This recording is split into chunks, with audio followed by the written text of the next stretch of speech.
everyone, I'm Manisha, and this is Teach Your Kids. If you're tuning in for the first time, this is a podcast about how to customize your child's education to meet their unique needs. And I am really psyched to talk about one of my favorite topics, which is curriculum. I have spent the last 3 years reviewing and vetting thousands of different homeschool curricula and tools to help supplement children's education.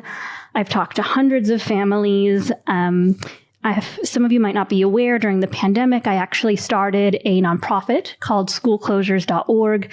And the purpose of this organization was to support any family who was suddenly homeschooling for the first time. So it really gave me the opportunity to talk to a wide variety of families and help identify what were their children's needs and what types of curricula work best for their child. So I'm really happy that I get to share some of this information with you today.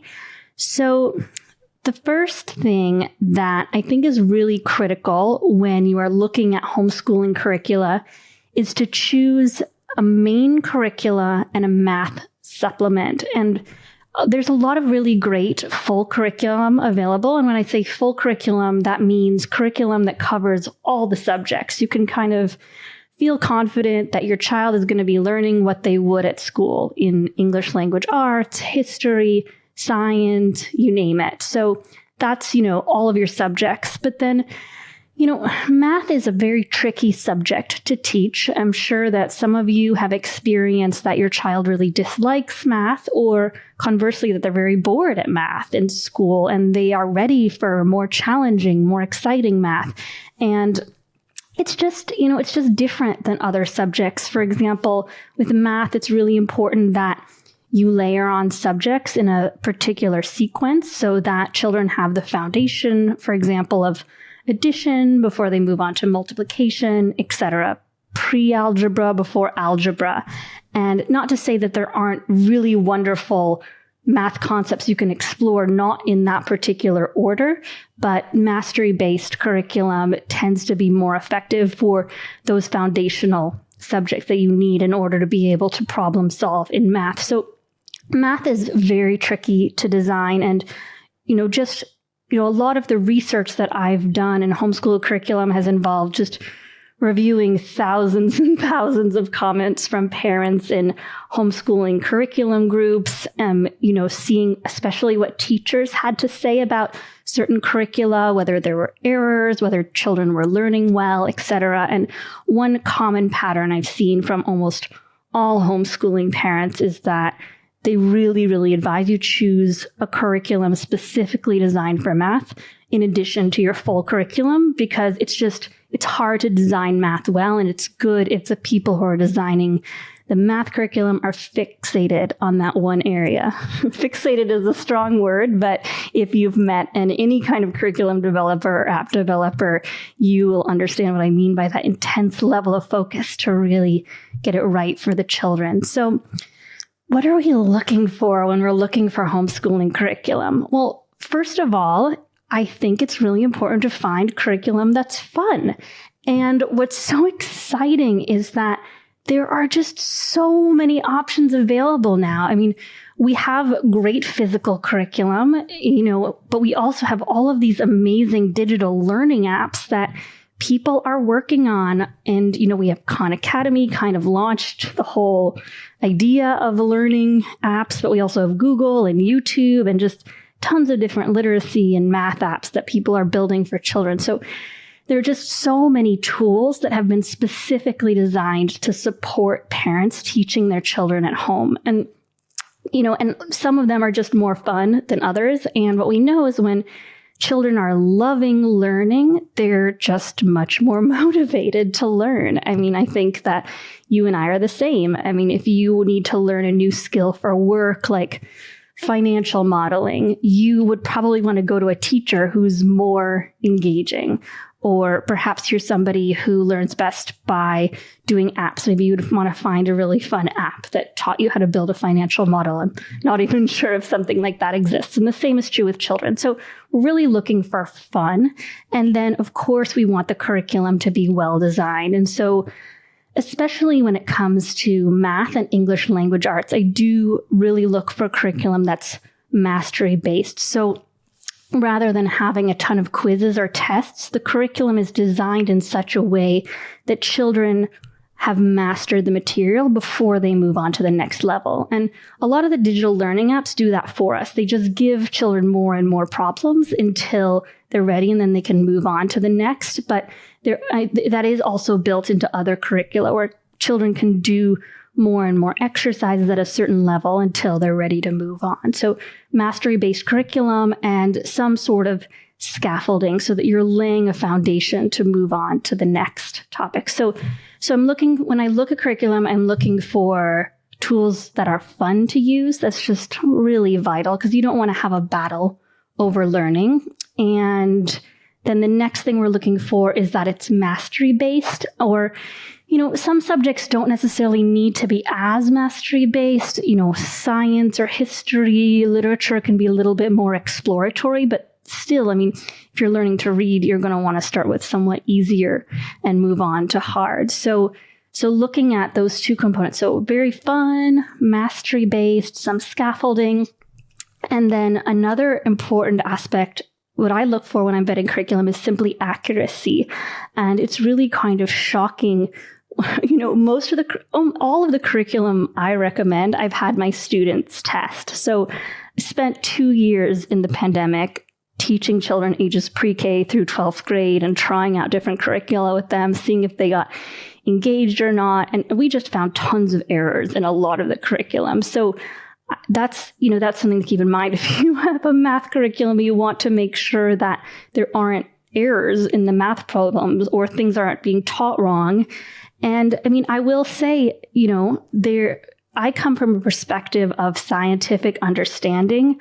I try to leave the religious teaching out of school. I think that it's important to have those scientific foundations. And then if you want to teach your child moral values or religious principles, that is separate from their education. I look for materials that teach evolution, that climate change is real, that teach children how to do deduction. So that is my perspective. If you don't believe in those things, then that is your business. But I feel that science is really not taught in a great way in school, and that it's a human right to understand how to problem solve, how to use scientific understanding. I don't think that evolution and climate change conflict with religious principles. I think that part of the beauty of spirituality is curiosity and discovering this incredible, wonderful, mysterious universe, however you might believe it was created. So just to keep that in mind, I do really, when I'm looking at recommendations for curriculum, I do focus on secular groups that are, looking for things that are scientific, evolution is real, climate change is real, and they're really using evidence-based materials, because even beyond that, and I don't think this is a liberal or a conservative thing, but, there really isn't any sort of governing body that vets these materials. And that's the great thing about homeschooling, is that you can be the person who vets them. But, for instance, I'm really lucky. I went to a Montessori school where they taught us how to do research.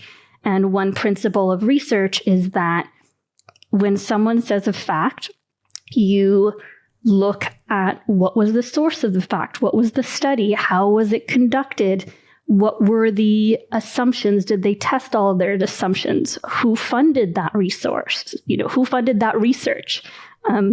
One of my pet peeves is that a lot of people circulate homeschool studies that were funded by the Homeschool Legal Defense Association or another pro-homeschooling group. I just feel like those studies are not going to give a full picture of what homeschooling is like, because they have too much bias. It's great that those surveys are being done that can inform us, but I wouldn't put a survey that was funded by a homeschool organization as, to prove that homeschoolers are learning better, for example. So when you are looking at these materials, it can be useful to see who created them and are they based on scientific understanding? And that's a lot. And so one of the things that I've done is I've gone to these big homeschooling groups and I've just read thousands and thousands of comments from parents, and when someone asks for a science curriculum recommendation, I look at what science teachers have to say about that curriculum and if it is evidence-based. So I look if they are rooted in scientific understanding. So just to move it back here, we're looking for fun materials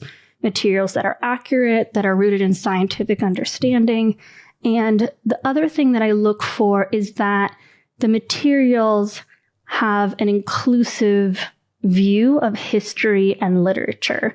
And this is not a politically correct thing, but it turns out that we live in a country where there are very diverse populations, and slavery is a huge stigma on our society. It's a horrible wrong that's influenced what our society has become, and it's important for children to learn about that part of history. It's important for children to learn about Black history, about Asian history, about women's history. And the reality is that in most schools, the history and literature curriculum is very biased towards white male history. And whatever you feel about that, I think that you can see the value in having a broader and deeper understanding of history than just showing one person's perspective. So in addition to materials that are rooted in scientific understanding, we are looking for materials that are representative of all the cultures and the histories that are part of the United States. And, if you live outside of the United States, this homeschooling community is actually in 60 countries. You'll be wanting to look at materials that reflect the diversity of your own country. And, what's really shocking, it's amazing what slips into these kind of curricula. I'll just give an example. I was looking at a very popular curriculum. I think it's called, Easy Peasy Homeschooling. And it's maybe lightly advertised as a Christian curriculum. I'm not sure. Very popular. And so just as an experiment, I did some research on homosexuality. And there was a multiple choice question saying, according to this Bible passage, is homosexuality a sin? And basically the multiple choice answers in this one question hidden away in the text was implying that homosexuality was a sin. And, I believe that everybody should love who they want to love. I think that some of the homophobia we see in schools and is incredibly detrimental to our children's health. It leads to suicide. And I just want to warn people that this kind of stuff is hidden. Another example, I'll just say the name, Life of Fred, is a math curriculum. Well, who would know this seemingly innocent math curriculum? I was researching it in a homeschooling group saying, oh, it's funny, I never heard of this one before. And a parent who had done the whole math curriculum pointed out that there were some very sexist questions. For example, there was a math question where, I don't know the name, but, Joe wanted to lose weight so she could look pretty for her husband, Sam. How many pounds did she have to lose? And it's the Wild West out there when it comes to curriculum, because personally, I would not want my child to be getting those negative body images from their math curriculum. But how would you know in this 100-page textbook that there were these little biased questions hidden in like that? It's absurd. So one of the things I've done looking at curriculum is just making sure that there aren't harmful biases that are just hidden within the curriculum. Another thing that you really need to look out for when you are evaluating curriculum is one thing that happens a lot is that they won't say evolution didn't happen, or they won't say climate change isn't real. They will say that they are neutral on that topic. So they neither confirm nor deny that evolution is real, neither confirm nor deny that climate change is happening. And what's harmful about this is that 99.99999 scientists say that climate change is real. The science of climate change is quite simple. And when a textbook presents it in this way of 50% say it's real, 50% say it's not. It's actually not rooted in scientific understanding. It's framing the question in a way that makes it seem like there are these two sides when actually it's 99.9% of scientists and some other people who are still claiming that it isn't true without a lot of evidence. And so, what's challenging is that because these curricula, there's all these, corporate interests involved in the curricula in school. And, what's happening in Florida is really crazy with the kind of curriculum that's being allowed in schools that is not based on scientific understanding. But a lot of these homeschooling curricula have realized that a big part of their market is people who don't believe that evolution is real, who don't believe that climate change is real, who, for example, and this probably will really annoy some people, but who think things like vaccines cause autism or that there is some conspiracy around wearing masks, and so what they will do is just avoid the topic altogether. They will say, we're not going to address climate change. We're not going to address evolution. We're just going to say there are two sides. And for me, that is not education. You are denying a child science when you present it as this two-sided issue. And so if you're listening to teach your kids, you probably are someone who believes that evolution is real and that it's informed almost every single part of our lives, that we're evolving as a species. I mean, what is learning but evolution, but an individual evolution within your life? I mean, what is evolution but it's the ability to heal the trauma of generations. It's the ability to be the first person in 10 generations to get an education. And how can you deny a child that reality and just say evolution might have happened, it might have not? That's not science. And then, with climate change, climate change is happening. You might have noticed it's really hot outside, and there's a variety of different solutions that people are working on, ranging from, we are all in a really terrible position already, and so we're just going to need to learn how to live in this horrible new reality, and no one's going to survive, to people who are completely confident that we're going to build technology to control our climate. And so there's a range of solutions, but climate change is something that's happening. And so I know it's difficult for a child to learn hard truths like this, but that is something that's going to inform their future living in a world like where there's climate change. It might impact what kind of careers they want to do. It might impact their desire to get involved in political activism. So really think it's critical as parents that we don't deny our children education because we think these truths are hard to swallow. That's a little bit of a tangent, but my point is, if you are someone listening, you probably do think it's important to teach children about climate change and evolution, and you should be aware that if a curriculum says it's neutral, science neutral, that is not going to teach your child about evolution and climate change. That is not a curriculum that is rooted in scientific understanding. So, it can feel that all of these things you need to vet for are a lot. However, I have great news for you, which is that I have done most of this vetting for you. As I said in the beginning, at the beginning of the pandemic, when I was starting to research different options for how to support homeschoolers, I decided to join a bunch of different, primarily secular homeschooling groups. And a lot of these secular homeschooling groups were formed because people were having difficulty finding secular curriculum because of the long history of Christian homeschooling.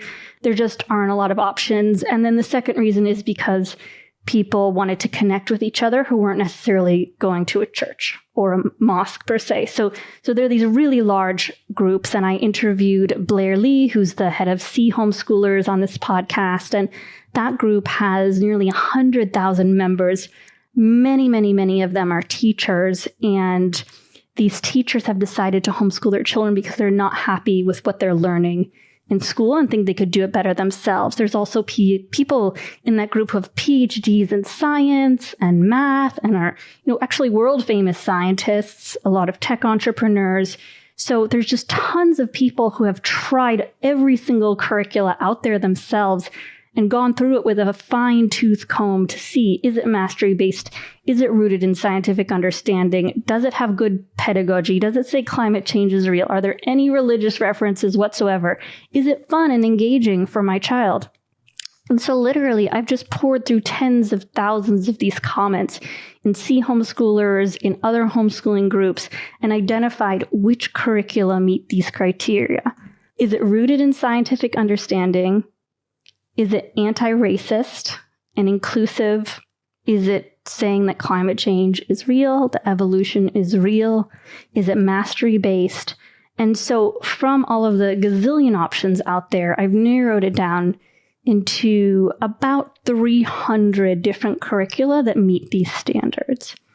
So now what I want to do is talk you through my process when a parent comes to me and asks for curriculum recommendations. And hopefully this will give you a good starting point. But if you still have questions after, listening to this podcast, definitely just email me, join the group, and we can help find the right fit for your child. And if you are developing a curriculum, I'm always excited to hear about new things that are available.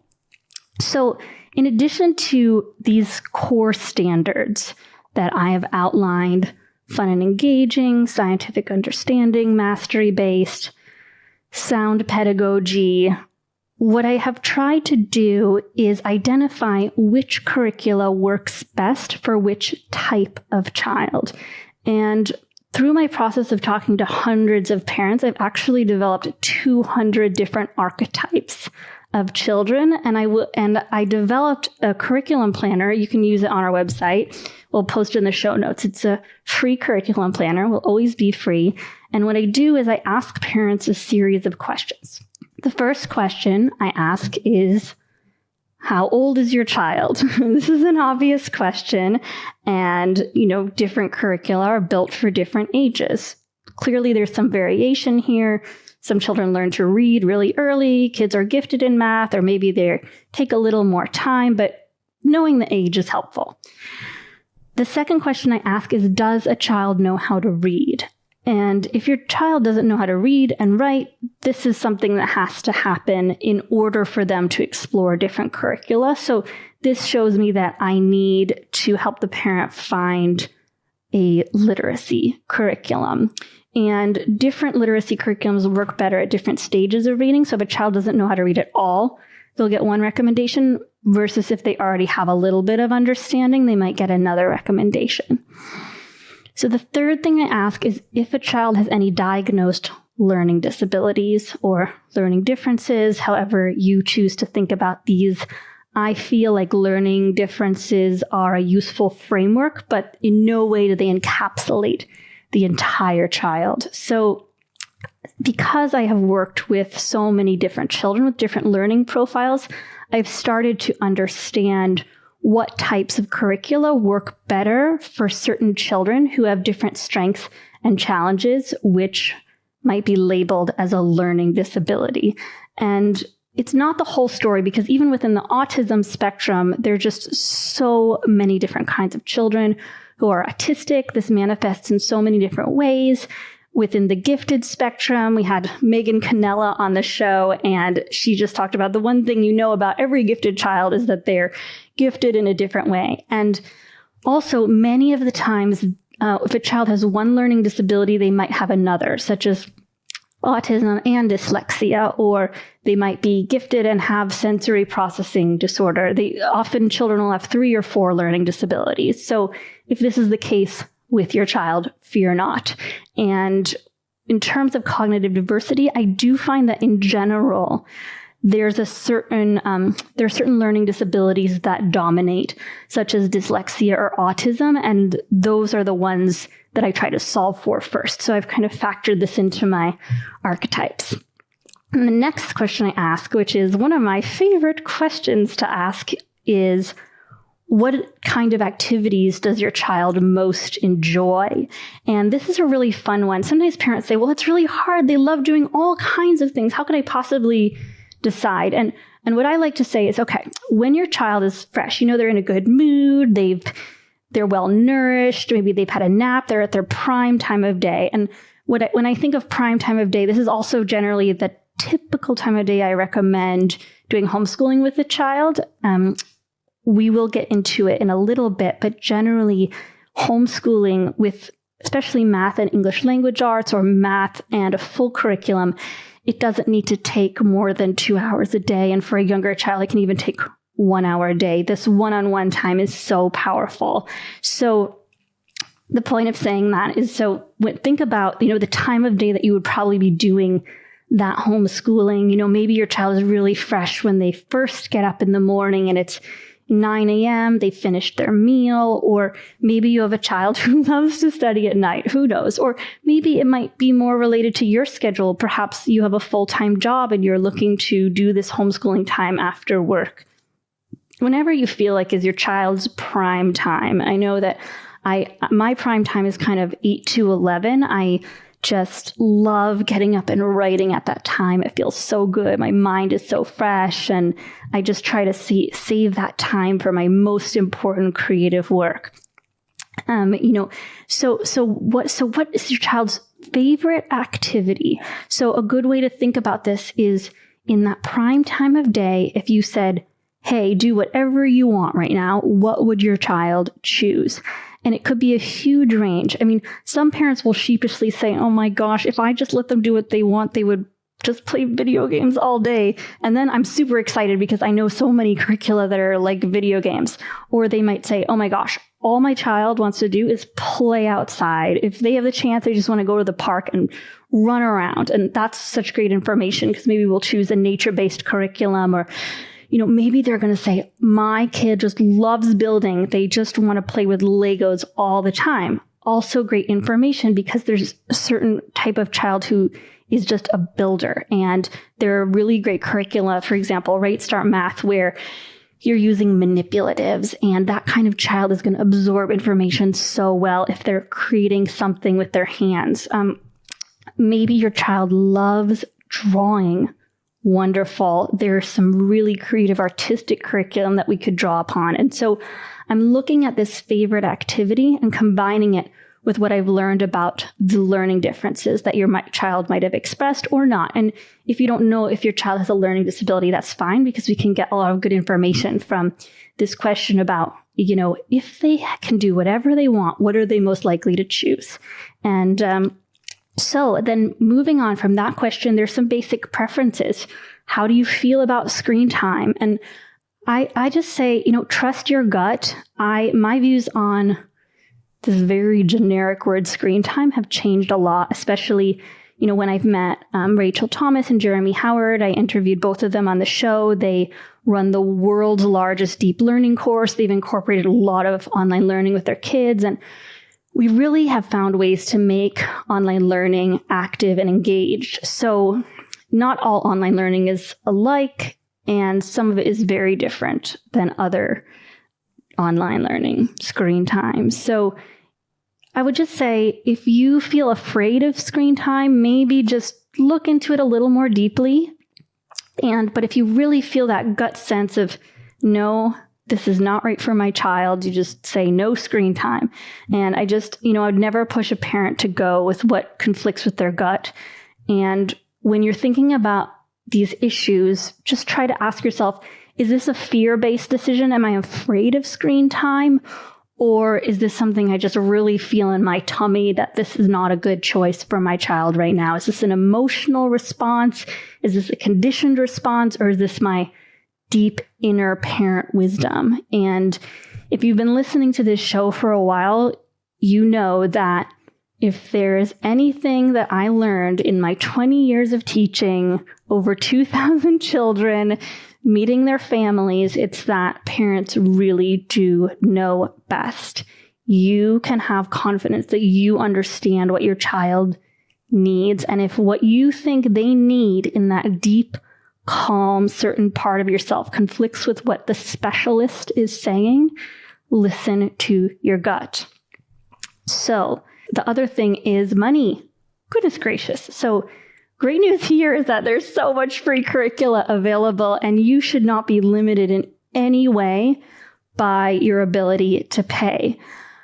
Now, granted, if you don't have an internet connection, if you don't have a device, that is going to limit your options for sure. And I think one of the biggest crises in education is that so many people don't have access to internet and that so many people don't have access to devices. There are wonderful organizations like givecomputers.org that can recycle devices and give you a free device.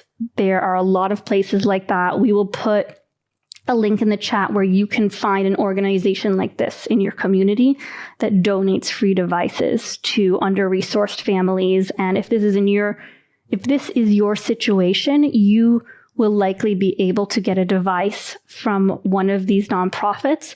And if this is an issue you care about, you can look into either funding one of these organizations or just being on the lookout for people in your community who might need a device. During the pandemic, when I led schoolclosures.org, there were school districts that were short 20,000 devices. That's 20,000 children who were trying to learn at home who didn't have access to a Chromebook.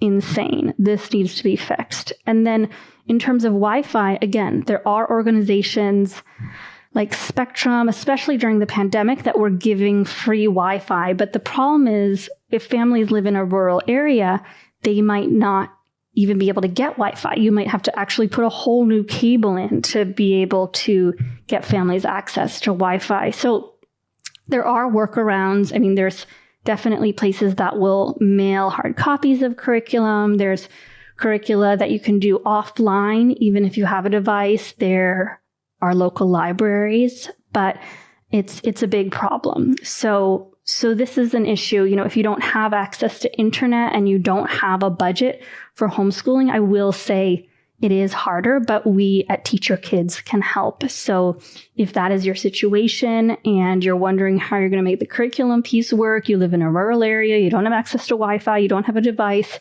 just contact us and we will help you. Just know that there's always help if you ask. So now you've decided what your budget is. So let's say you are in a position where you have a device and you still are having difficulty affording maybe even $4 a month for a literacy app feels like a lot to you. It's really critical to know a few things. First of all over Facebook, there are these groups that buy and sell used curriculum. So, for example, if you want to get Right Start Math, it can cost up to $350 for a full set. If that is not available to you, you can look for Right Start Math used curriculum, and you'll often find a parent who is willing to either sell or even give you their used curricula, which is great. So I really recommend just looking for the name of the curricula you want and seeing if there's a Facebook group. The other thing you can do is go on eBay. eBay has lots of used homeschool curriculum. And then if you want to get the curriculum for free, go to your library, ask the librarian if they will order that curriculum, or contact the curriculum provider directly. A lot of these programs have a program to get their materials to under-resourced families. So, for example, we are going to interview Beast Academy again. They just got a huge grant to get subscriptions to Beast Academy out to any family who can afford it. Just so many of these education organizations have a commitment to equity, and they believe that education is the key to equity. And if you write them a heartfelt email and say, look, my family is really struggling right now, but I want to help my child learn math or reading. Is there any way you could give me a scholarship? Almost 100% of the time, they will say yes, at least the people that I know. And I'm going to tell you something. If you ask them that and they say no, you send me an email, because I know a lot of the CEOs of these companies, and I will write to them and I will make sure they get you what you need, because every family should have equal access to the best quality education. I mean that. And, the good guys, they will get you your curricula. I promise. Truly. And that is really important to know, because if a company really does believe in the value of education to uplift, to enlighten, to create greater equity in society, they should be making sure that no one is deprived of their materials ever for whatever reason. I mean, even if you want to do Khan Academy, which is free, and you don't have a device to do it on, Khan Academy should be helping you get that device, period. So let's go a little bit back to these learning archetypes.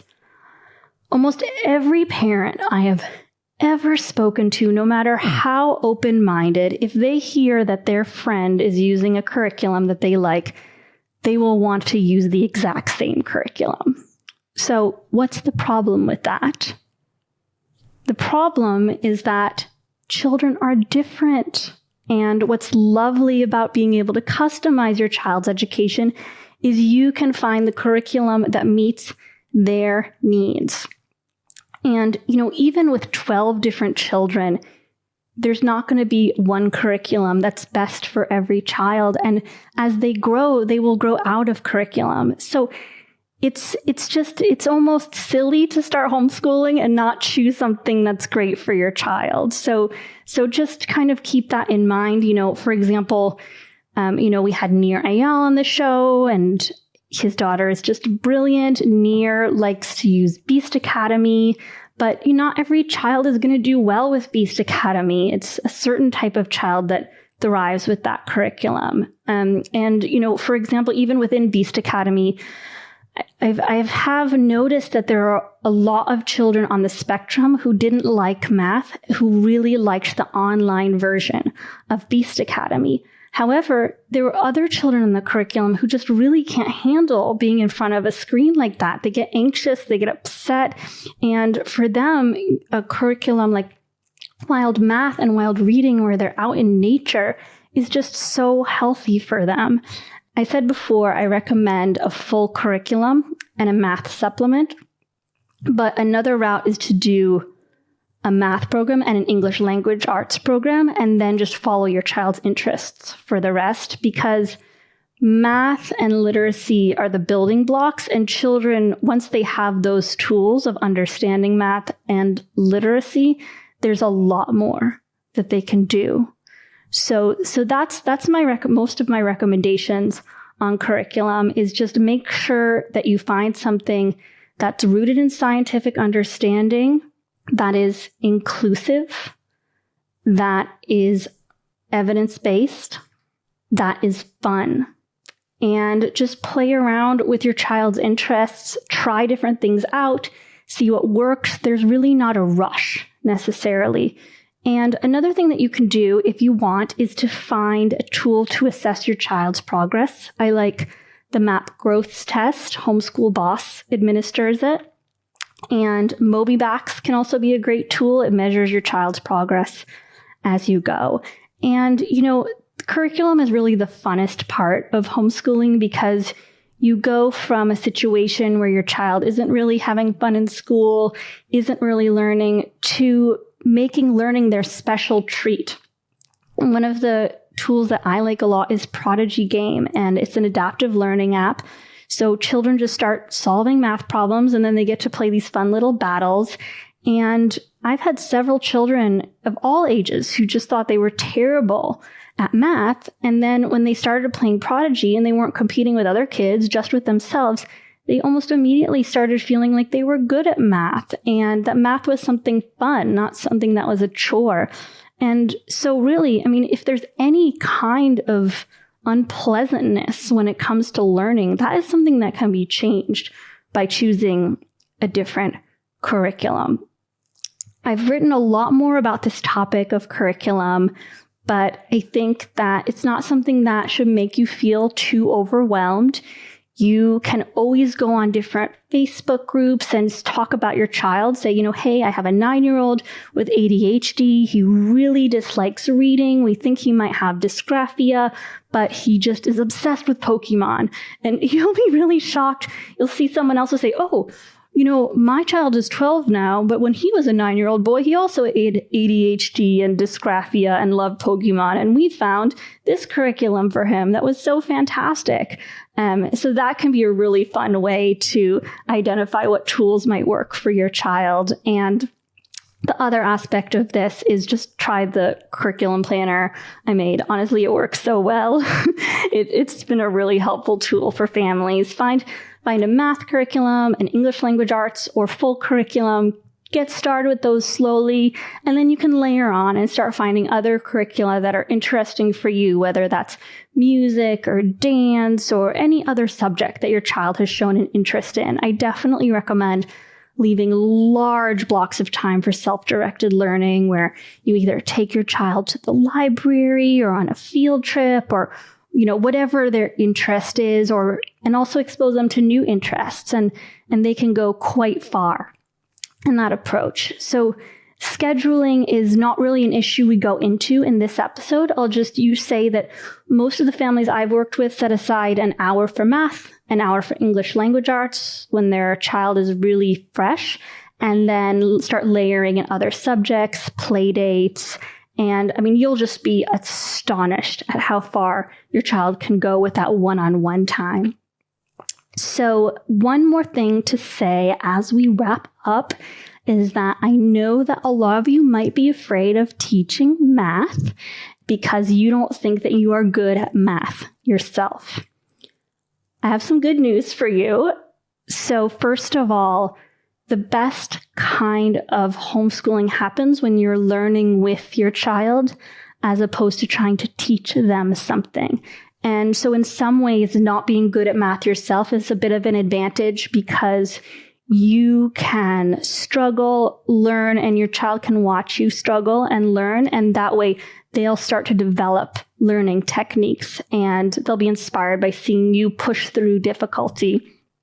And that's just, it's such a wonderful way to inspire a child. Second practical piece of good news is that there are so many homeschoolers now that these curricula are not designed for a teacher to use with a child. They're designed for a parent of any ability to use with their child. They're designed for you. So anyone, no matter what your level of math, can actually use these tools with your child. They are curriculum specifically designed for homeschooling. And one last thing is that there's been a lot of research done on how people learn, and there's zero evidence that something such as not a math person exists. If you are capable of creating a family budget, if you know how many coins to take out when you buy bread, is that a thing? I think most people swipe their credit card. If you've ever, walked into the bank and gotten a loan, if you have looked at the trees and marveled at the shape of the leaves, you know math.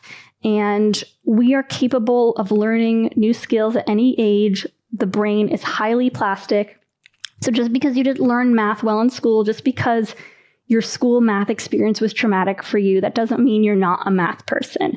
And the more you start deconstructing that false belief about yourself, the more likely your own child is going to start to see themselves as someone who is capable at math. So that's great. And now you will learn all the math that you didn't learn in school.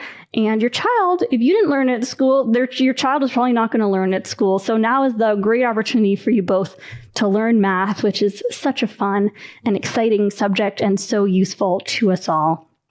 So I hope that this has been a useful introduction into curricula. There are so many wonderful curriculum that have been developed, and I will just throw out some of my favorites, but bear in mind that it's really about what is best for your unique child. So one of my favorite math programs is called Beast Academy. They have these comic books for learning math that are mastery-based. They are much more focused on understanding concepts and how to problem solve as opposed to memorizing formulas. So they're just incredibly effective at teaching math. They were designed for gifted kids, but actually suit a number of different learning modalities very well.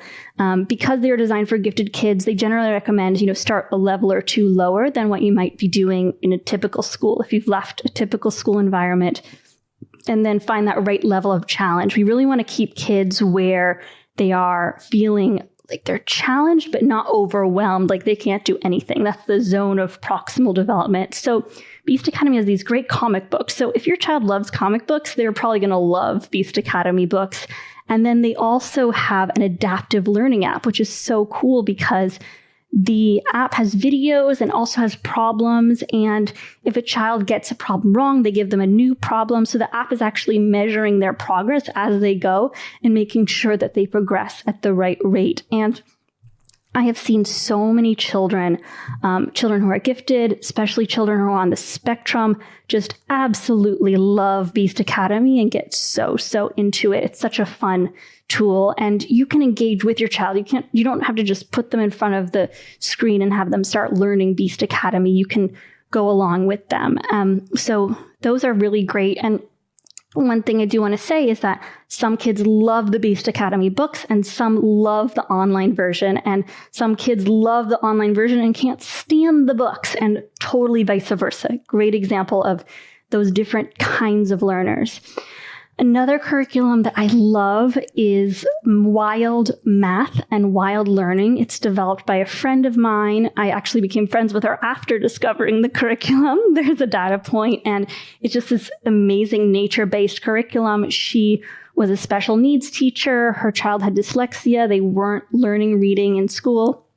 And so she developed these amazing tools where families can go out in nature and learn with their kids. So they'll learn how to count by putting sticks in order, or they will learn how to read by, getting stones and making the letter A. It's just so cool, and that goes all the way up to 5th grade. So if your child loves nature, they're creative, that can be a great choice. I also want to highlight Blossom and Root, another wonderful nature-based curriculum that is just so wonderful for children who are artsy and love poetry and love playing outside. They have one of the best science programs out there that's very hands-on, and it's another beautiful nature-based curriculum that's very easy for any parent or really any babysitter to use with children. And they have intentionally not created a math curriculum because they know how hard math is to do. So you could do, for example, Blossom and Root and supplement that with Wild Math as your curriculum if your child loves nature. Another curriculum I love, and I have to say I've recommended to many parents, is Torchlight. Torchlight is a literature-based curriculum, so your child is mostly going to be reading different books to learn all the different subjects, from history and literature to science. And what's really cool is that they have an audio component. So you can just put it on the car. Maybe you have to drive around a lot for your job. Maybe you're an Uber driver, or, you're doing some kind of delivering food to people as your job. You can just put Torchlight on in the car, put your kid in the car and learn in the car. It's car schooling. And there are certain types of kids, not me, who just love podcasts, love listening, and are just obsessed. They are obsessed with Torchlight and listening to this audio component. So I love these multimodalities that Torchlight has incorporated. So And then you can also have these beautifully designed curricula for certain learning needs. Nessie is designed for children with dyslexia, and it's an adaptive learning app that teaches literacy. It's just such a great fit if your child has been diagnosed with dyslexia or is having trouble reading. So that's another favorite. And then on the other side, there are some kids who just love workbooks. A lot of kids think they're really boring, but some kids love them. So for example, Singapore Math is a great option if your child loves workbooks. It also is really challenging. It's mastery based, it's accurate, and it has manipulative. So it has that hands-on component. And honestly, some people find it really boring and other kids love it. So that can be a great option as well. And then, of course, there's options for older kids. Build Your Library is another wonderful literature-based curriculum. Think Well is awesome for math at the higher levels. They just have really compelling videos. Beyond this English language arts curriculum and the math curriculum, you can really explore. For example, your child might just want to watch a bunch of educational YouTube videos, and you can discuss them together and start to build your own curriculum. Or you might want to watch a documentary once a week as a family. So really think about that. Does my kid love videos? Do they love listening to things? Do they love playing outside? And you can bring in different activities that cater to that type of learning. And remember that that learning might change. And, it almost seems cliche at this point, but if your child loves basketball, relate math to basketball. If they love dancing, help build a budget for their new dance company. There are so many ways that you can make the learning fit their preferences. And sometimes as a teacher, I think, my gosh, this is almost too easy. I had a child in my class who just would not under any circumstance do physical movement. I tried every day. It was an online class to do some kind of yoga, and he just wouldn't do it. But I found out he loved Minecraft. And so we went on Cosmic Kids Yoga, and there's a Minecraft yoga video. And he did yoga just because it was related to Minecraft. I'm almost thinking, am I manipulating this child? This just seems too easy, but that worked for him. And, same with drawing. Some children just, writing can actually be physically painful for them at an early age. They just might not have the strength or they just they have just distaste for writing. And so same, we go to Art for Kids Hub. This guy is teaching drawing and you say, okay, pick a video. Well, I don't like to draw, but there's one about Pokemon and I really love Pokemon or Star Wars. So I'm going to do that one because that's a topic that interests me. And then they're so proud of themselves because they have this cool Pokemon drawing. And by just relating it to their own interests, they're able to make it fun for them. So just to wrap things up, don't let curriculum be overwhelming for you. You really just need to start with some math and English language arts, and then you can build on from there. Take advantage of the Facebook groups. Definitely use my curriculum planner. Ask any questions you might have, and just try them out and see if your children think they're fun. I hope this has been useful to you. Definitely ask me any questions you might have. We will keep talking about curriculum. So if you have any curriculum that you love that you haven't heard me talk about before, please let me know so I can recommend it to parents. And if you try out some of the techniques that I suggested today and they work well for you, please let us know. It'll be so great. Have a wonderful week, everybody, and I hope you learned something exciting and new.